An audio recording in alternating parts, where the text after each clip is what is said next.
Let's get into the tournament. I'm really excited. Man, we're going to figure out who's going to be the contender boxing Ding Liren. So let's get into it. So this is going to be the spark notes of the tournament. First of all, the tournament started April 3rd and it's going to be finishing the 22nd. The prize fund for the whole tournament is 500,000 euros. And yes, it is only 8 players and the candidates tournament. Plus, guess where this tournament is being held? It's being held in Toronto, Canada, where Drake lives. Drop down, give me 50. Metro, make some drums. These are the 8 players that is in the tournament right now. We got Vidit, Jan, Hikaru, Prague, Alireza Firouzja, Kukesh, Fabiano, and Najit Abbasov. Okay, let's talk about the format. The format is 120 minutes for the first 40 moves, followed by 30 more minutes for the rest of the game. Now, there is a 30-second increment, but it starts on move 41. But there's no increment on the first half of the time control. Where you can watch this tournament, you can watch it on chess.com, you can watch it on Twitch, YouTube. You can find the channel on your TV and watch the candidates tournament. You can do that too. The results of when I recorded this video: Jan Nepal is first, Kukesh is second, Hikaru Nakamura is third, Fabiano Caruana is fourth, Prague is fifth, Vidit is 6th, Alireza Firouzja is 7th, and then Najit Abbasov is last. I don't know, everybody's already against him, even though he's actually been playing some good games. He haven't got a win in the tournament yet. I am still waiting for that awesome upset. I don't know if it's gonna happen, but if it does, then that player will be losing the tournament just to begin with. Abbasov, go for the win. Don't, please, this is fighting chess. Make sure that you're fighting with, have fun. I want to see some upsets. That's all we wanted to see from you. All right, and at the time of this recording, we are in round 12. And so, yeah, that's pretty much it. First of all, I wanted to go over the game really quickly that Hikaru Nakamura won against Prague. And yeah, this game was actually pretty excellent. Let's start from the beginning. And we are definitely going to be on Hikaru Nakamura's side as he demolished Prague. And he's getting old enough where he's going to just have to take those hits. So we got d4, d5, already a boring opening. I don't want to see no London system. I don't want to see no, actually, before I judge, let's see what happens. Okay, we got c4. We got something exciting a little bit. Queen trades already? How did either one lose his, how did white lose this game when the queens has already been traded? We got this move king e7, Hikaru Nakamura being a little bit crazy. And yep, Hikaru Nakamura probably just won it in a positional fashion against Prague. And let's just see if Prague had any chance here. It's already a small little lead for the black pieces. Now it's just winning because of this king that's out in the center, and there's basically no coordination of any of these pieces. And black's pieces looks very good. There's checks all over the place, and yeah, I can already see what's gonna happen now. Ouch. Okay, hitting that knight, hit the bishop, bishop moves back, get that check in, trade rooks, why not? That knight is trapped in the edge of the board, take the knight. Yeah, Prague tried to save the position still. It could potentially still be a draw, so why not just keep on playing? All right, push the pawn up because why not? And after we trade rooks, yeah, this is a lost position for Prague. And he tried his best. He lost between this move, right? This was the losing move. Out of all the moves, king e3 was not it because there's too many pieces still on the board, and this king was too vulnerable. It still needed to Netflix and chill in the corner while the action was happening in the center. And yeah, we can't ruin all the principles of chess. Just because it's 2024 doesn't mean that we can teach bad principles to the people that are watching y'all. And so this is a good example why.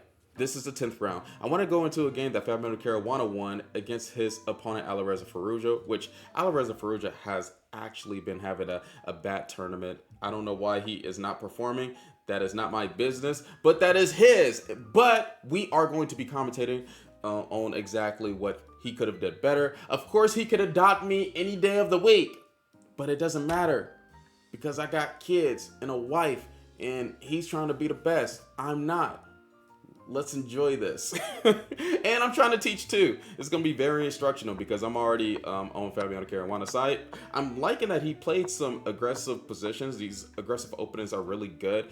And Fabiano Caruana did not disappoint with this little move, rook to g1. Very popular because what you want to do next is g4, g5. And that's why Alvarez Ferruggio is like, nah, I'm going to push up Hector so you can't do g4, g5 and kick my knight out. And so Fabiano Caruana was like, okay, I'm just going to keep on developing in this position and then just figure out exactly what's going to happen here. Queenside castle. The position is getting kind of crazy. We got this trade of queens, a bishop pin, and how...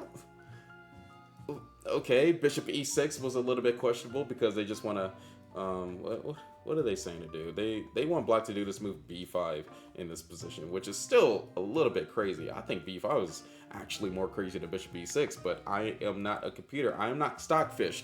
This isn't Detroit Become Human, but this is human mistakes. After king f8, we got this move. We got the knight trade. Rook takes on d4. The queen has finally got captured on that g5 square, and then we continue on with the game with Fabiano Caruana showing why he's a 2800 and he's going to be finessing his opponent in this position, gaining a little lead every single move that he makes. And yeah, we're up a pawn. The king is pretty much vulnerable in this position. The king goes up to g6. Rook goes back because that was a free pawn. And now there is a little small tactic in this position. I guess the computer wanted them to do rook to d8 and just punish the black pieces for just being unorganized. This rook should be right here. This rook should be right here. And this bishop is attacking this pawn. Probably the only piece that's actually doing something on the black side. But I digress. We got this move bishop to f1. And they was low on time. If you can see on the screen right now, they both had under 3 minutes. So now this is a blitz game. We're going to be seeing a little bit of inaccuracies in which sometimes if Fabiano Caruana is low on time, he doesn't really play up to par. But let's see what happens in this position. And it's a known fact. Well, sometimes he's good. Sometimes he folds. I don't know why. Sometimes when he folds, I want to go to the tournament that he's at and I want to like console him and give him some tough love, like, hey bro, get your head in the game. Come on, fight for what you want. But I'm thinking that he fought for what he wanted in this position. He got an extra pawn. White is dang near up an extra pawn, and it's going to be some like zigzag type of position because white is already up that b pawn. This same color bishops. That bishop is going to be staying on this pawn, so this king can never go away from this pawn. And this king is going to probably go to h2, h3, and take this pawn eventually, or just go to the center. One of these moves is going to happen, but black resign, white wins because of just this simple tactic of doing, what do they want us to do? Whose turn is it? Bishop. After bishop d1, if the game did continue, b4 was going to happen. So I don't even know if I even like bishop d1. But if the king goes to f6, and then we do this move king h2, this bishop has to move somewhat, right? Because if it doesn't, then it's going to be bad for them. Let's say they're going to keep on going this direction. What, bishop b5? Why can't we just do king h3? King h3, attack this pawn. If we try to defend, we snatch this. If this move happens, then we do b4. And yeah, this is really bad. Not a good position. Very losing, especially since you're going against a 2800. So I am not disappointed. He tried his best. So what did we learn today? That become a world champion is hard, and Ding Liren did it with no sweat at all. And we need one of these players to actually be on that level of Ding Liren, even though it kind of seemed like he retired, but at the same time he came back into the mix, showing why he's the best player in the whole world when Magnus Carlsen isn't around. Until some more news show up, thank you, bye, subscribe.